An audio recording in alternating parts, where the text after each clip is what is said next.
Terus yang di sebelah itu apa? Yang di sebelah itu kuburan yang punya masjid, yang punya rumah. Berarti udah meninggal orangnya? Belum. Oh, gimana orang belum meninggal udah ada kuburannya? Lama saya berpikir di jalan.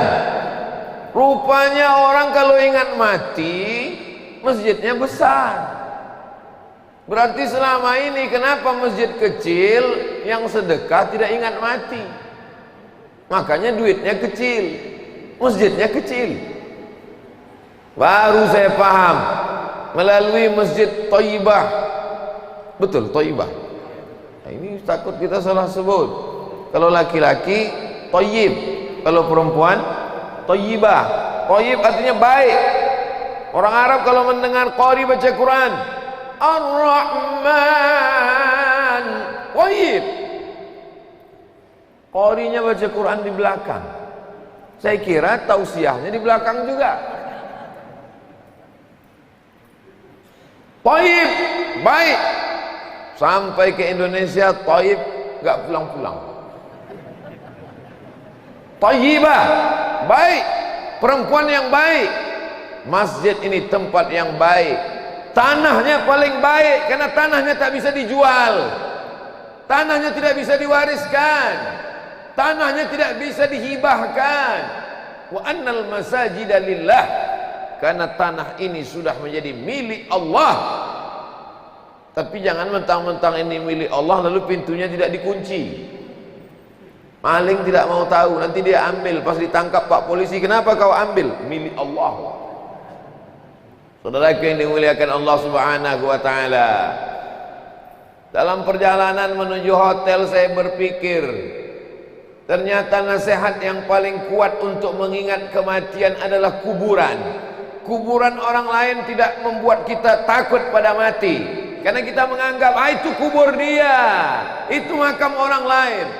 Kuburan kita sendirilah yang membuat kita mengingat mati. Apakah ada dasarnya? Nabi Muhammad SAW meninggal dunia. Orang-orang yang datang dari Makkah namanya Muhajirin. Mereka mengatakan Nabi mesti dikuburkan di Makkah, karena Nabi orang Makkah, lahirnya di Makkah, besarnya di Makkah, kuburnya mesti di Makkah. Kata orang Madinah, tidak. Nabi meninggalnya di Madinah, berjihadnya di Madinah, 10 tahun di Madinah, sahabat yang baik-baik di Madinah, maka Nabi mesti dikuburkan di Madinah. Ikhtilaf antara sahabat. Datang Sayyidina Abu Bakar Siddiq radhiyallahu an. Saya pernah mendengar Nabi bersabda, nahnu ma'asyirul anbiya, kami para nabi dikuburkan di mana kami meninggal, disitulah kami ditanamkan, disitulah kami dikebumikan, disitulah kami disemayamkan. Tidak perlu jasadnya dibawa kemana. Maka jasad Nabi tidak dibawa ke Makkah, jasad Nabi tidak dikuburkan di Baqi, jasad Nabi dikuburkan di tempat beliau meninggal, di atas kasur tempat tidur beliau, bawahnya digali, ditanamkan di sana. Itulah kubur Nabi di kamar Sayyidatuna Aisyah, di samping taman Raudhah. Ma baina baiti wa mimbari, antara rumahku dan mimbarku. Tapi ada hadis satu lagi berkata, ma baina qabri, antara kuburku dan mimbarku. Bagaimana mungkin Nabi berkata antara kuburku, padahal dia belum meninggal dunia? Itu menunjukkan bahwa dia sudah menunjukkan tempatnya sebelum dia meninggal. Ma baina qabri, antara kuburku dan mimbarku, raudhatun min riyadil jannah. Ramadan tahun lalu kita membaca kitab Ar-Risalah Al-Qushairiyah, khatam 30 malam. Salah satu riwayat dalam Ar-Risalah Al-Qushairiyah ditulis oleh Imam Al-Qushairi, ada salah seorang wali Allah menggali kuburnya sebelum dia meninggal dunia, dan setiap malam dia tahajud di dalam lubang itu, membaca Quran dan berzikir. karena lebih khusyuk, lebih takut, lebih ikhlas, lebih bersih, lebih murni hatinya kepada Allah Subhanahu wa ta'ala. Tapi jangan gara-gara ini pulang dari pengajian ini semuanya menggali kubur. Saudara yang dimuliakan Allah Subhanahu wa ta'ala, ada orang takut cerita tentang mati.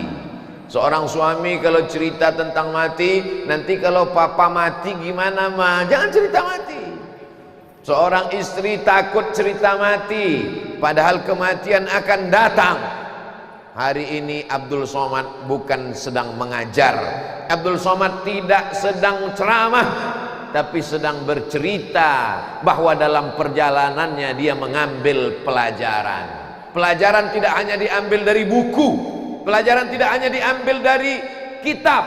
Man salaka tariqan, siapa yang melewati suatu jalan, yaltamisu fihi ilman, di jalan itu dia mendapatkan ilmu, sahalallahu lahu bihi tariqan ilal jannah, dimudahkan Allah jalannya menuju surga. Makanya kalau kita jalan-jalan itu matanya dibuka, supaya ketika di jalan itu kita banyak dapat pelajaran-pelajaran. Di antara pelajaran yang saya dapat dalam perjalanan saya dari Samarinda ke Balikpapan adalah bahwa ternyata kalau kita ingat mati, harta kita akan kita habiskan untuk membangun masjid. Ternyata kalau kita ingat mati, kita tidak takut dan tidak khawatir. Kenapa masjid bisa sebesar ini? Jawabannya saya dapat subuh ini. Ternyata orang-orang masyarakat muslimin muslimat di sekitar masjid sudah sholat subuh 16 tahun, barulah bisa jamaahnya, masjidnya semuanya besar, tiangnya besar, kubahnya besar, jamaahnya besar, kursinya pun besar. Itu maka saya tak duduk di sini. Kalau saya duduk tenggelam, saya nampak betul saya kecil. Jamaah yang dimuliakan Allah Subhanahu wa ta'ala, ini ulang tahun yang ke-16 safari subuh ini. Baru di masjid ini saya dikasih tahu oleh protokol. Tidak diberitahu bahwa ini ulang tahun safari subuh yang ke-16. Kalau mau masjidnya besar, maka safari subuh. Dalam pikiran saya, kalau 16 tahun aja sebesar ini, apalagi kalau 25 tahun. Ini nampaknya masjidnya akan mengalami pembesaran terus. Semakin besar masjidnya, semakin luas tanah yang dipakai, semakin ramai jamaah, maka disitulah Allah akan menurunkan rahmatnya ke negeri ini. Negeri ini menjadi baldatun thayyibatun wa rabbun ghafur. Ada yang negerinya baldatun thayyibatun, negerinya baik, pekerjaan mudah, banyak uang, rumah mewah, mobilnya cantik, tapi Allah tidak Rabbun Ghafur, karena Allah tidak disembah. Pernikahan sejenis diizinkan, khamar dijual belikan, negerinya thayyibatun, tapi Allah tidak Rabbun Ghafur. Kita ingin bukan cuman baldatun thayyibatun, tapi kita ingin Rabbun Ghafur. Karena kalau cuman thayyibatun di dunia saja dapat, akhirat belum tentu. Kalau cuman thayyibatun baik di dunia, dunia hanya sementara, dunia hanya sekejap, setelah itu habis. Yang kekal abadi adalah walal akhiratu khairul laka minal ula wal akhiratu khairu wa abqa. Akhirat lebih kekal, akhirat lebih abadi. Dunia sekejap, hanya bernaung di bawah pohon yang rindang, karena panas cahaya matahari tidak sanggup melanjutkan perjalanan, bernaung sebentar. Abdul Somad dalam perjalanan dari Samarinda menuju Balikpapan, karena panas terik berhenti sebentar di bawah pohon yang rindang, sejuk, adem, ayem, sementara matahari redup. Begitu matahari redup, perjalanan akan dilanjutkan. Begitulah hidup di dunia ini, sementara saja. Menjadi pejabat sementara. Menjadi orang kaya sementara. Menjadi orang cantik sementara. Menjadi orang ganteng, gagah, perkasa sementara. Setelah itu yang kekal abadi hanyalah di surga atau di neraka. Di surga khalidina fiha abada. Di neraka sama juga. Tapi insya Allah yang hadir di majelis ini semuanya masuk surga, tidak pakai transit di neraka. Yang tidak menyebutkan amin, hati-hati. Rabbana atina fid dunya hasanah wa fil akhirati hasanah wa qina adzabannar. Orang yang cerdas bukan yang IP-nya 4. Orang yang cerdas bukan yang IQ-nya 200. Siapa orang yang cerdas? Kata Nabi, Al-Kayyis, orang yang cerdas, mandana nafsahu, dia tekan hawa nafsunya, dia tekan keinginannya. Wa amila lima ba'dal maut, yang dia pikirkan apa yang akan aku hasilkan setelah aku mati nanti. Ingin membuat sesuatu yang mewah, yang besar, yang megah, dia tekan keinginannya. Akhirnya tanah diwakafkan, di atas tanah dibangun masjid, dibangkitkan semangat jamaah untuk sholat subuh berjamaah, ditekan keinginan-keinginan hawa nafsu. Akhirnya itulah yang menjadi kekal abadi. Berapa banyak orang-orang kaya di dunia ini, begitu mati meninggalkan dunia, hartanya ditarik seperti harimau mendapatkan bangkai rusa. Satu mencakar kakinya, satu mengambil kepalanya, yang satu menarik ekornya, tulang-tulangnya dimakan semut, lemak-lemaknya dimakan rayap, habis tak tersisa. Mana yang kekal abadi? Masjid. Karena developer tidak akan mungkin mengambil masjid untuk buat perumahan. Kalau kuburan, hati-hati. Kuburan kalau tidak ditembok, diambil pemborong. Mohon maaf, pemborong, jangan tersinggung. Kalau tersinggung berarti pernah ngambil kuburan jadi perumahan. Saudara yang dimuliakan Allah Subhanahu wa taala, bercerita tentang keinginan hawa nafsu tidak pernah cukup. Sudah punya satu mobil, mau dua. Sudah ada satu rumah, mau bertambah. Ada kebun 5, 10, 20 hektar, mau sejauh mata memandang. Yang bisa menekan hawa nafsu hanyalah mengingat kematian. Aksiru, perbanyaklah, min zikri, mengingat-ingat, hadimal ladzat, dia yang menghancurkan segala kelezatan. Kalau dia sudah datang, lezatnya makanan hanya sejengkal di tenggorokan, hilang. Kalau dia sudah datang, lezatnya pandangan hanya di pelupuk mata, melayang. Kalau dia sudah datang, lezatnya pendengaran hanya sampai ke gendang telinga, hilang. Banyak-banyak mengingat dia. Siapa dia? Nasihat yang tak berbunyi, nasihat yang tak bersuara, nasihat yang tak berhuruf. Dia hanya diam, tapi dia pasti datang. Ustadz Abdul Somad akan datang ke Masjid Thaibah. Rupanya sudah diumumkan 3 tahun yang lalu. Hari ini baru datang. Pejabat akan datang, balehonya dipasang, karpetnya sudah dibentang, batal datang. Tapi kematian tak pernah disambut. Ada di antara bapak ibu yang pernah menyambut kematian? Ahlan wa sahlan wahai kematian. Pernah bapak ibu ada menyambut grup? Selamat datang wahai kematian. Kematian tidak pernah diinginkan, tapi dia datang tanpa memberitahu. Ada yang diberitahu kematian datang. Suatu ketika datanglah seseorang. Assalamualaikum. Waalaikumsalam. Dia bertamu ke rumah Nabi Ibrahim alaihi salam, yang namanya tadi kita sebut 4 kali dalam tasyahud akhir.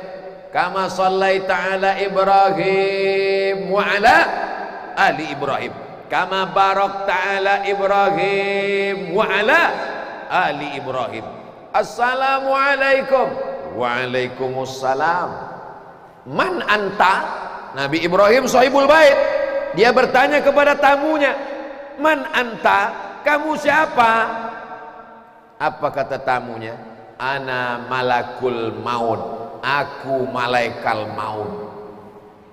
Bayangkan kalau tamu kita pagi ini datang malaikat maut. Kamu siapa? Malaikat maut. Kamu mau apa? Madza turidu? Kamu mau apa malaikat maut? Kata Nabi Ibrahim. Malaikat maut menjawab, uridu an aqbidha ruhak. Aku mau mencabut nyawa. Kata Nabi Ibrahim, aku ini Khalilullah, aku ini orang paling dekat dengan Allah, aku ini kekasih Allah. Apakah mungkin ada kekasih yang tega mencabut nyawa kekasihnya? Apakah ada kekasih yang mau menyakiti kekasihnya? Kekasih takkan mungkin menyakiti kekasihnya. Kata Nabi Ibrahim alaihissalam. Apa jawab malaikat maut? Hal yakrahu khalilun liqa'a khalilihi. Adakah kekasih yang tak suka berjumpa dengan kekasihnya? Kata Nabi Ibrahim, kalau begitu cabutlah nyawaku. Mana tahu nanti malaikat maut datang, cobalah ajak bernegosiasi begitu. Assalamualaikum. Waalaikumsalam. Kamu siapa? Tukang kredit. Tukang kredit aja tidak bisa diajak mundur, apalagi malaikat maut. Ini kenapa bisa? Ibrahim alaihissalam. Di antara banyak manusia, ada beberapa orang diangkat menjadi nabi. Di antara beberapa nabi, ada yang diangkat menjadi rasul. Di antara beberapa rasul, ada yang diangkat menjadi ulul azmi. Di antara ulul azmi itu adalah Sayyidina wa Maulana Ibrahim alaihissalam. Bukan kita, tapi ada beberapa hamba Allah yang saya jumpai, dia ingin coba tawar menawar dengan Allah subhanahu wa ta'ala. Pak Haji umurnya berapa? 85 tahun Pak Ustadz. Tapi saya berharap Allah jangan matikan saya dulu. Dalam hati saya, ini bonusnya sudah hampir 1/4 abad. Jadi gimana caranya minta kepada Allah? Saya minta kepada Allah, Pak Ustadz, sedang membangun 3 masjid. Ya Allah, jangan matikan aku dulu sebelum 3 masjid ini selesai. Oh, begitu caranya tawar menawar dengan Allah subhanahu wa ta'ala. Jauh berjalan banyak dilihat, lama hidup banyak dirasa. Ketemu orang isi kepalanya macam-macam. Ketemu lagi di satu tempat. Ustadz Somad, tolong doakan saya. Doa apa Pak Haji? Supaya Allah jangan matikan saya dulu sebelum saya membangun 99 masjid. Macam-macam, rambut sama hitam, isi kepala macam-macam. Ini orang-orang yang cerdas, bernegosiasi dengan Allah. Apakah mungkin Allah menambah umurnya? Wallahu a'lam bissawab. Yamhullahu ma yasha. Tulisan di Lauhil Mahfuz, Allah kuasa untuk menetapkannya. Wa yuthbit, Allah kuasa untuk menetapkan. Wa yamhullah, Allah kuasa untuk mencabut. Bisa saja dihapus oleh Allah. Allah itu fa'alul lima yurid. Allah tidak pernah melanggar peraturan. Manusia bisa melanggar peraturan karena manusia mengikuti aturan, tapi Allah tidak melanggar peraturan karena aturan dan peraturan adalah milik Allah subhanahu wa ta'ala. Milad ke-16 tahun, tim safari subuh yang katanya belum punya nama. Berapa banyak orang mau buat safari subuh, rapatnya lebih heboh, pembahasan namanya sampai 2 hari tak tembus-tembus. Tapi ini luar biasa, sudah safari 16 tahun namanya belum ada. Menjalin ukhuwah Islamiyah, tidak ditanya sukumu apa, apakah kau Bugis, apakah kau Banjar, apakah kau Makassar, apakah kau Jawa, apakah kau Madura, apakah kau Melayu. Karena engkau diikat oleh ukhuwah Islamiyah. Asyhadu an la ilaha illallah wa asyhadu anna Muhammadan Rasulullah. Bersama Tuan Guru Profesor Dr. Haji Abdul Somad LCMA. Saya cuma sedang memeriksa detailnya udah lengkap apa belum. Semua sudah. Tuan guru sudah, profesor sudah, doktor sudah, LC sudah, MA sudah. Kalau lewat 5 jalan ini, lewat 5 jari ini, lewat 5 ini, masuk yang ke-6, almarhum. 9 September 2021, Masjid At-Thayyibah, Dondang. Kasihan fotonya kecil-kecil. Oleh ibu-ibu ini sebesar kacang goreng, kecil-kecil.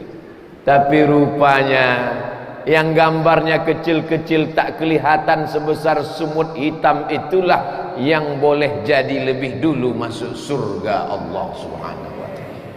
Begitu cara menyenangkan hati orang yang fotonya tak kelihatan. Boleh jadi ini yang tersenyum yang bangga, yang lubang hidungnya sebesar terowongan Mina. Boleh jadi terlambat masuk surga karena sombong dan angkuhnya.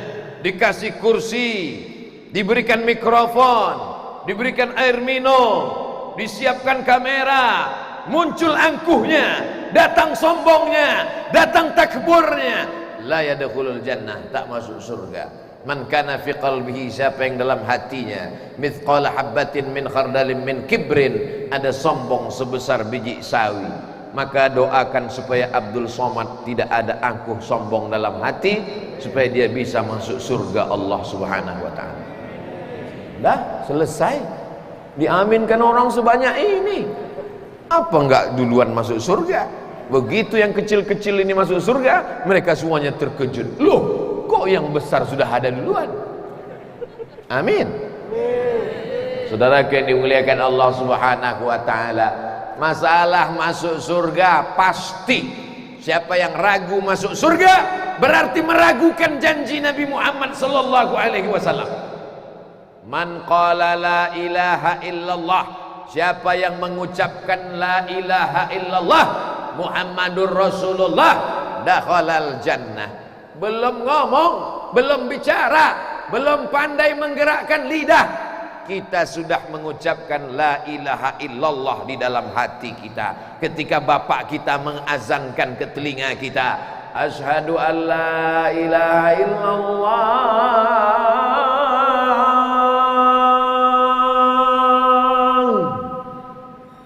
saya sedang ngetes mic-nya aja, mantap. Apa kata anak di dalam? Mulutnya belum pandai bicara, tapi hati kecilnya mengikuti. Asyhadu an la ilaha illallah, asyhadu anna Muhammadar Rasulullah. Anak di dalam. Apa ada orang di Dondang ini ketika anaknya lahir dia pegang, dibisikkannya, kau sudah kutanamkan sawit 5 hektar. Tidak ada. Kenapa? Karena kalau sawit kau tanamkan, dia jual, dia ngutang, dia lelang, dia jadikan sebagai agunan hutang, habis. Tapi la ilaha illallah Muhammadur Rasulullah, itu yang kita ucapkan tadi. Afdhalu dzikri fa'lam annahu la ilaha illallah. Sekali. Garisnya belum jelas. 2 kali. La ilaha illallah. Agak jelas. Diperkuat lagi 3 kali. La ilaha illallah. Barulah angka kesempurnaan 40. Nabi Muhammad SAW diangkat menjadi Rasul umur 40 tahun. Nabi Musa terjebak di lembah Tih 40 tahun. Maka kemudian angka 40 dipilih Ustadz Abdul Somad. La ilaha illallah, la ilaha illallah. Kenapa ketika mengucapkan lafaz Allah ke kiri, ke jantung, berdegup, berdetak? Di dalam dadamu ada jantung berdegup dan berdetak. Kalau dia baik, maka baiklah seluruh tubuhmu. Kalau dia mati, berhenti, diam, maka matilah engkau. Pak Haji kemarin yang ikut pengajian kita di mana? Sudah meninggal Pak Ustaz. Loh, kenapa? Mati mendadak karena serangan Serangan jantung, kok serangan Belanda? Serangan jantung. Jantung ini kalau sudah kena, makanya kata Nabi, ala fil jasadi mudghah, ketahuilah di dalam jasad ini ada segumpal, ada sekepal, ada segenggam. Idza salahat salahal jasadu kulluh, kalau dia baik maka seluruh tubuh menjadi baik. Wa idza fasadat, kalau dia rusak, maka inilah letaknya jantung. Di dalam ini ada hasad, di dalam ini ada dengki, di dalam ini ada dendam kesumat, di dalam ini ada syirik, di dalam ini ada munafik, di dalam ini ada kufur. Dipukul dia dengan palu godam, dipukul, dihajar, dibantai, supaya hilang karat-karatnya dengan la ilaha illallah. Allah itu jantung. Itu bukan asal-asal goyang kepala aja. Ini banyak orang zikir tengoknya goyang, goyang pula. Saudaraku yang dimuliakan Allah Subhanahu wa taala, ada karat-karatnya. Besi itu kalau dalam tanah dia berkarat. Bagaimana mencopot, melepas karatnya? Melepas karat jantung. Jantung atau hati, Pak Ustadz? Ustadz Somad bilang jantung, kata guru kami hati. Saya tidak mau kelahi. Ya udah kita pakai dua-duanya, jantung hati. Saudaraku yang dimuliakan Allah Subhanahu wa taala, makanya Allah mengajarkan Nabi Muhammad sallallahu alaihi wasallam, dan dia mengajarkan kita, ya muqallibal qulub, wahai engkau yang membolak-balikkan hati, membolak-balikkan jantung, membolak-balikkan jantung hati. Sabbit qalbi, kokohkan hatiku, ala dinik, dalam agamamu, wa ala ta'atik, dalam ketaatan kepadamu. Ini bisa istiqomah 16 tahun, maka tak lain tak bukan, pastilah karena jantungnya baik. Dan jantung yang baik itu salah satu cirinya, kata dokter, tidak tidur pagi. Jangan tidur pagi, karena efeknya akan membuat stroke ringan. Stroke ringan karena detak jantung tidak normal, menyebabkan darah tidak dihembuskan ke otak, otak kurang asupan oksigen. Ini tidak perlu saya teruskan karena nanti dokter pun kebingungan mendengarkannya. Man takallama fi ghairi fannihi atabil ajaib. Siapa yang bicara tidak pada bidangnya, ngomongnya ajaib-ajaib. Di dalam badan kita ini ada darah beberapa liter. Kalau darah itu tumpah maka kita mati. Darah itu mesti bergerak. Kalau darah tidak bergerak dia membeku. Kalau tak percaya potonglah ayam, darahnya tampung di dalam piring, membeku. Maka darah mesti terus bergerak. Yang membuat darah bergerak, jantung berdegup dan berdetak. Peganglah jantung sebelah kiri. Kalau masih berdegup, alhamdulillah.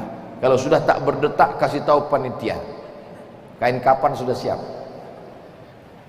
Ketika jantung berdegup, ketika jantung berdetak, darah dia semburkan naik ke otak. Dia membawa oksigen di dalam darah. Makanya darahnya mesti encer, darahnya mesti cair. Apa yang menyebabkan darah berat, membuat jantung menjadi susah untuk memompa darah? Karena di dalam darah banyak kolesterol, di dalam darah banyak lemak, di dalam darah banyak minyak, di dalam darah. Tapi ketika orang bersujud, rukuk, Allahu Akbar, maka jantungnya ringan karena dia tidak terlalu tinggi naik ke atas. Sejajar. Kalau sekarang ini mendaki berat, giginya gigi satu. Oh enggak pakai, ini metik Pak Ustaz, terserahlah mau metik. Berat mendaki ke atas. Ini letak jantung, ini letak otak. Dari jantung naik ke atas 3 jengkal. Susah, berat. Dibuat dia datar. Allahu Akbar. Subhana rabbiyal azim wa bihamdihi. Subhana rabbiyal azim wa bihamdihi. Subhana rabbiyal azim wa bihamdihi. Sami'allahu liman hamidah. Rabbana lakal hamdu mil'us samawati wa mil'ul ardi wa mil'u ma syi'ta min syai'in ba'du. Lalu kemudian dibuat dia ringan. Kenapa? Jantungnya di atas, otaknya di bawah. Tapi ada juga orang berdiri, otaknya di bawah. Di sini otaknya. Orang beriman ketika sujud, otaknya di bawah, di dekat lantai, jantungnya di atas. Itu hanya ada pada orang beriman ketika dia bersujud. Subhana rabbiyal a'la wa bihamdi, subhana rabbiyal a'la wa bihamdi, subhana rabbiyal a'la wa bihamdi. Paling afdal 7 kali. Subhana rabbiyal a'la wa bihamdi, subhana rabbiyal a'la wa bihamdi. Kalau 7 kali itu, maka darahnya lancar ke otak, oksigennya sempurna ke otak. Kenapa ada orang sholat tapi bisa stroke ringan? Kenapa orang sholat tapi otak jantungnya tidak sehat? Karena sholatnya seperti pohon bambu ditiup angin. Allahu Akbar. Tasbihnya seperti gorengan panas masuk ke lidah.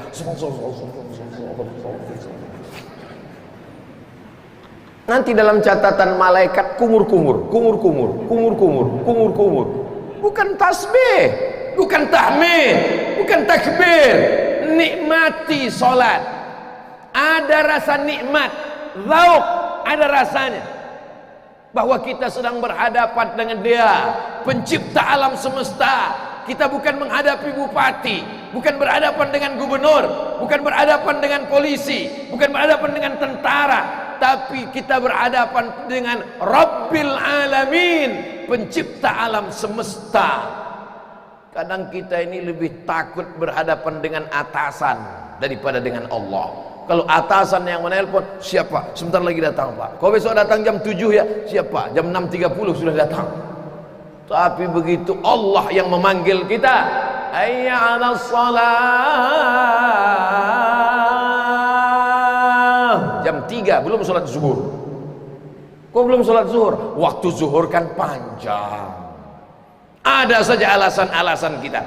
Kalau mau cukup 1 dalil, tapi kalau tak mau 1000 dalil akan dibantah dengan 1001 dalil. Bukan hadis Nabi, dapat saya di grup WhatsApp. Saudara yang dimuliakan Allah Subhanahu wa taala, bisa pada waktu awal paginya sudah ringan jantungnya, maka ini hanya ada pada orang yang sholat berjamaah. Tidak mungkin bangun ujuk-ujuk sholat subuh, tidak. Kalau tidak sanggup bangun jam 1 malam, tidak sanggup bangun jam 2 malam, bangunlah 1 jam sebelum azan subuh. Setel jam 4, bangun, bagus, mandi, terapi mandi, segar, fresh, kena air dingin ke kepala, ke badan, bersih, harum, wangi. Jangan makan bawang putih, makan bawang merah, tidak gosok gigi, masuk ke masjid. Hadis Nabi, bukan kata saya, bukan kata Abdul Somad. Man akala basalan, siapa yang makan bawang merah, au sauman, makan bawang putih, falyatazil masjidana, jangan dekat-dekat masjid kami. Ibu jangan khawatir, jangan gara-gara ini lalu pulang semua bawang dibuang, jangan. Maksudnya di situ orang Arab makan bawang putih, bawang merah mentah, tidak gosok gigi, itu maksudnya. Tetap makan bawang merah, makan bawang putih, setelah itu gosok gigi. Kenapa Nabi menyuruh gosok gigi? Karena bau busuk menyebabkan malaikat tidak turun membawa rahmat. Innal malaikata tata'adza, malaikat tersakiti, tidak suka bau busuk. Makanya kalau di majelis para habaib dihidupkan asap-asap gaharu, dihidupkan bukhur yang dijual di Makkah, bukhur yang dijual di Madinah. Kami dulu ketika masih menjadi mahasiswa dari Mesir, naik kapal laut ke Jeddah, dari Jeddah naik mobil ke Makkah, melihat asap-asap, berdiri di dekat asap, tarik asapnya biar supaya harum semerbak. Ini namanya parfum gratis untuk mahasiswa. 1 onnya, 1 milinya, harganya mahal. Kita yang tidak tahu masih anak mahasiswa, rupanya ini gaharu berasal dari Pulau Kalimantan. Di tengah hutan belantara ada satu pohon gaharu cendana dijadikan orang Melayu sebagai pantun. Sudah gaharu cendana pula, sudah tahu bertanya pula, katanya. Di dalam batangnya itu ada hitam, lalu kemudian dia berminyak. Minyaknya itulah dijadikan parfum. Satu botol kecilnya 40 juta. 40 juta. Jarang orang mau pakai parfum ini, karena kalau dipakai teman-teman minta itu semakin berkurang menetes air mata, saking mahalnya. Saudara yang dimuliakan Allah Subhanahu wa taala, makanya kalau di majelis para habaib dihidupkan bukhur asap, orang-orang yang belum ngaji, yang baru taubat, akhirnya saling berbisik, kenapa pakai asap? Mungkin manggil jin. Tidak ada hubungannya dengan jin, itu untuk mengharumkan suasana. Lalu kenapa di Masjid Thayyibah Ustadz Somad ceramah tidak ada asapnya? Karena sudah harum semerbak semuanya, insya Allah wangi. Tapi tadi waktu kami duduk di belakang, tiba-tiba datang lalat satu. Lalatnya hinggap ke saya pula. Ya Allah, dalam hati saya, tak tahulah Ustadz nih, lalat nih bahwa ini Ustadz. Ternyata lalat tak bisa membedakan. Susah untuk meyakinkan lalat bahwa bunga mawar itu lebih harum daripada sampah. Saudara yang dimuliakan Allah Subhanahu wa taala, kenapa Allah menciptakan lalat wahai imam? Seorang imam ditanya, Allah menciptakan malaikat, Allah menciptakan aras, Allah menciptakan manusia cantik. Laqad khalaqnal insana fi ahsani taqwim. Tapi kenapa Allah menciptakan lalat? Imam tersenyum. Apa kata dia? Allah ingin menghinakan raja-raja, Allah ingin menghinakan orang kaya, Allah ingin menghinakan orang sombong. Diciptakannya lalat. Lalat tidak bisa membedakan mana gubernur, bupati, wali kota, presiden, menteri, kepala dinas, kepala kantor, kepala badan. Asal nampaknya hidung, dia hinggap. Lalatlah yang mampu menghinakan orang-orang yang merasa hebat dengan dirinya. Kenapa tiba-tiba kita masuk ke pembahasan tentang lalat? Karena bau. Malaikat tak suka pada yang bau. Maka paling bagus pagi itu mandi bersih. Setelah itu salat sunat wudu. Usolli sunnatal wudu raka'ataini lillahi ta'ala. 2 rakaat. Setelah itu usolli sunnatat taubat. Dosa kita banyak. Dosa mata, dosa telinga, dosa lidah. Sholli sunnatat taubat raka'ataini lillahi ta'ala. Setelah itu barulah salat tahajud. Usolli sunnatat tahajud. Belum azan subuh, lanjut lagi 2 rakaat. Salam. Belum masuk waktu subuh, lanjut lagi 2 rakaat. Salam. Belum lagi masuk. Setelah agak-agak mendekat, ditutup dengan witir 3 rakaat. Tak lama setelah itu terdengarlah mikrofon masjid. Assalatu wassalamu alaik, alaika ya man, ya man asra bikal muhaiminu laila. Tak lama setelah itu barulah azan. Langkah demi langkah tapak kaki melangkah ke masjid. Bapak rumahnya di mana? Di sana. Kendaraannya mana? Saya jalan kaki Pak Ustadz. Mantap. Setiap langkah kaki. Langkah pertama menghapus dosa. Langkah kedua mengangkat derajat. Langkah ketiga menghapus dosa. Langkah keempat mengangkat derajat. Ya Rasulullah, rumah kami jauh dari masjid. Kami mau jual rumah. Kami mau jual tanah. Kami mau pindah ke dekat Masjid Nabawi. Jangan.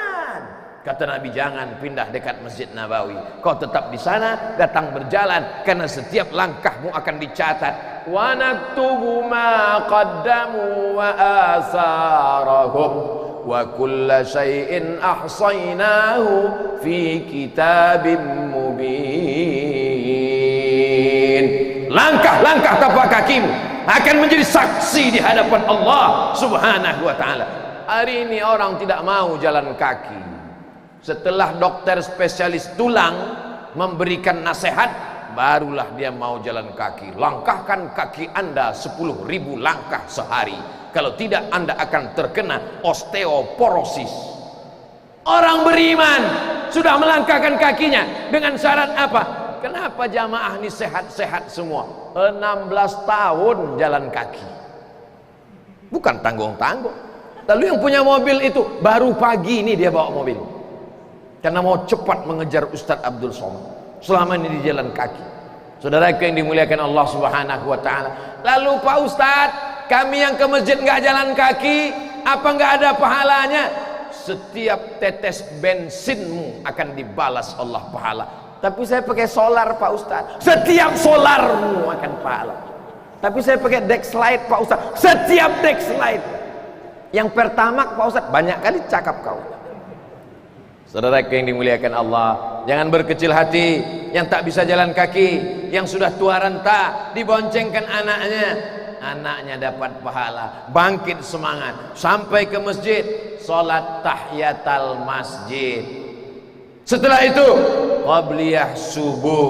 Setelah itu sholat subuh. Setelah sholat subuh jangan pulang ke rumah, hidupkan ruhmu, terangi cahaya batinmu. Bagaimana cara menghidupkan cahaya batin? Dengan menahan diri di masjid dari subuh sampai terbit matahari. Kira-kira matahari sudah terbit betul di Dondang ini? Sudah. Kalau tak terbit mana nampak mobil merah sama putih? Tadi saya tengok mobil itu hitam semuanya. Setelah terbit matahari, oh ada yang merah, ada yang putih, ada yang biru, ada yang hijau, baru nampak pagarnya warna kuning. Itu menunjukkan matahari sudah terbit. Tapi kalau ragu matahari sudah terbit atau belum, cukup lihat waktu maghrib. Maghrib di Dondang jam berapa? Jam berapa Pak Haji maghrib di Dondang? 6.15. 6.15 maghrib. Maka 6.15 sudah boleh sholat sunat isyraq. Begitu cara ngukurnya. Payah kalau pakai hitung-hitungan. Tunggu matahari terbit. Waktu matahari terbit, waktu 2 tanduk setan nggak boleh sholat, haram. Mengikuti orang musyrik Makkah, lewatkan setinggi tombak 12 menit, ribet, jelimet, sulit, susah, payah. Yang mudah jam berapa maghrib? 6.15. Maka 6.15 sudah boleh sholat sunat isyraq. Sekarang sudah 6.30. Enggak apa-apa, terlambat sedikit. Nanti kita akan sholat sunat isyraq masing-masing. Selesai tausiah, sholat sunat isyraq. Ketika bapak-bapak sholat sunat isyraq, disitulah saya pulang. Saudara yang dimuliakan Allah Subhanahu wa ta'ala, man shalla subha fi jama'atin, siapa yang sholat subuh berjamaah, summa qa'ada yazkurullah, duduk berzikir mengingat Allah, tidak keluar masjid, tidak sibuk dengan pasarnya, tidak sibuk dengan bisnisnya, tidak sibuk dengan batu baranya, tidak sibuk dengan karetnya, tidak sibuk dengan sawitnya, khusus sampai 6.15 berzikir. Subhanallah 100, Alhamdulillah 100, Allahu Akbar 100, Salawat 100, Fatihah 100, Qul huwallah 100, Qul a'udzu falaq 100. Insyaallah begitu cara menghabiskan waktu. La ilaha illallah, itulah guna tasbih itu. Itulah mengapa tasbih itu 100. Guna tasbih untuk berzikir, bukan digantungkan di tiang mimbar. Guna tasbih untuk berzikir, bukan digantungkan di kaca spion mobil. Nanti mobilnya masuk surga, yang punya mobil masuk neraka. Selesai sholat, jangan seperti ayam nampak beras. Assalamualaikum warahmatullahi wabarakatuh. Assalamualaikum warahmatullahi wabarakatuh. Selesai sholat, berzikir, bertahmid, bertakbir. Setelah itu nampak jam 6.15, barulah sholat sunat isyraq. Usolli sunnatal isyraq raka'ataini lillahi ta'ala. Bertahan sampai 16 tahun. Orang yang bertahan, tidak berubah, tetap bertambah semangat, orang itu disebut dengan sifat. Sifatnya namanya istiqamah. Maka kuberi nama majlis subuh ini dengan majlis subuh istiqamah. Allahu Akbar. Orang yang istiqamah, apa balasannya? innalladzina qalu rabbuna Allah, orang yang berkata Rabbku Allah, aku salat subuh berjamaah, aku berzikir, bertahmid, bertakbir, memuji Allah, tatanazzalu alaihimul malaikah, turun malaikat kepada mereka ketika akan mati sakaratul maut. Sebelum malaikat maut mencabut nyawanya, turun malaikat. Apa kata malaikat? Allah takhafu, hai majlis istiqamah, hai safari subuh istiqamah, kecamatan Muara Jawa, Allah takhafu, jangan kau takut. Karena orang mau mati itu takut azab kubur, takut mungkar nakir, takut titian siratal mustaqim, takut hisab, takut masuk neraka, takut. Datang malaikat menenangkannya. Allah takhafu, jangan kau takut. Wala tahzanu, jangan kau sedih. Hai jenazah, hai mayat, hai calon orang mati, jangan kau sedih. Karena orang mau mati itu sedih. Sedih meninggalkan istrinya yang akan menikah dengan berondong manis, sedih meninggalkan anaknya, sedih meninggalkan rumahnya, sedih meninggalkan mobilnya. Apa kata malaikat? Wala tahzanu, jangan kau sedih. Takutnya hilang, sedihnya hilang.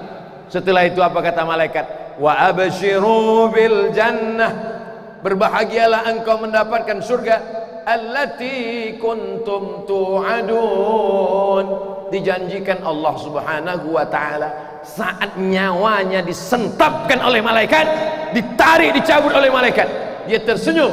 Kenapa?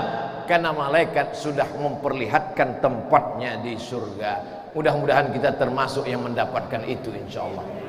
Tapi syaratnya mesti ikut safari subuh istiqomah. Yang sudah ikut 16 tahun alhamdulillah, yang baru ikut pertama kali subuh ini mudah-mudahan istiqomah sampai hari kiamat insyaallah. Amin ya rabbal alamin.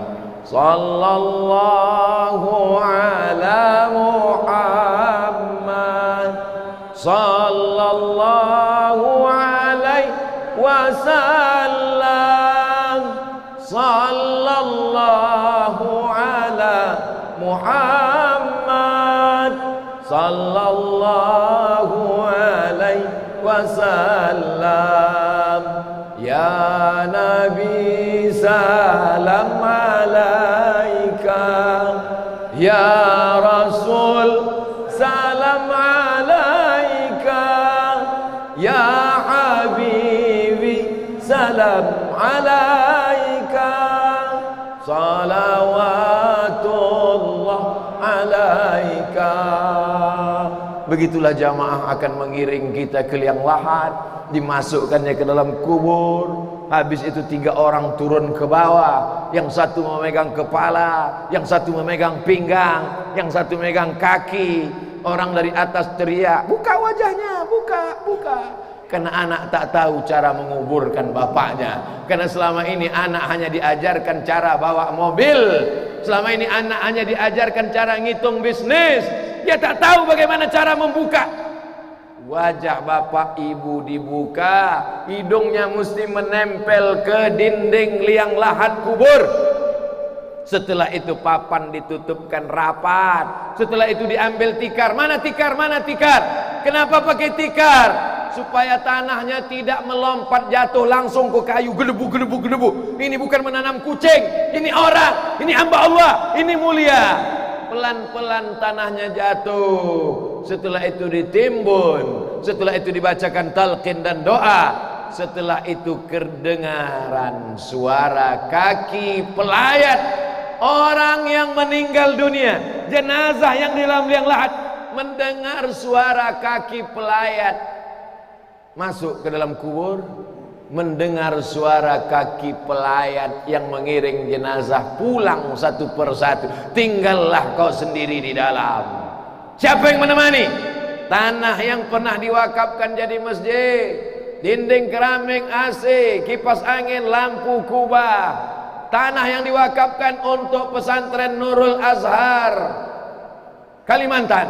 Anak-anak yang dikirim ke Al Azhar pulang. itulah yang akan menerangi alam barzah di tengah gelap gulita. Itulah yang akan melapangkan kubur. Sudah kusampaikan ya Allah di majlis subuh istiqamah. Kalau ada yang mengamalkannya, setetes dua tetes mengalir juga ke Abdul Somad. Kalau tidak diamalkannya, sudah kusampaikan ya Allah, persaksikanlah wahai para malaikat, sudah kusampaikan kepada umat Muhammad sallallahu alaihi wasallam. Itulah yang dapat disampaikan Al-Fakir Abdul Somad pada subuh yang mulia ini. Di dalam majlis istiqomah subuh-subuh yang akan datang, jangan lupa selipkan dalam doa supaya Abdul Somad istiqomah dan mati dalam keadaan husnul khatimah. Al-Fatihah. A'udzu billahi minasy syaithanir rajim. Bismillahirrahmanirrahim. Alhamdulillah.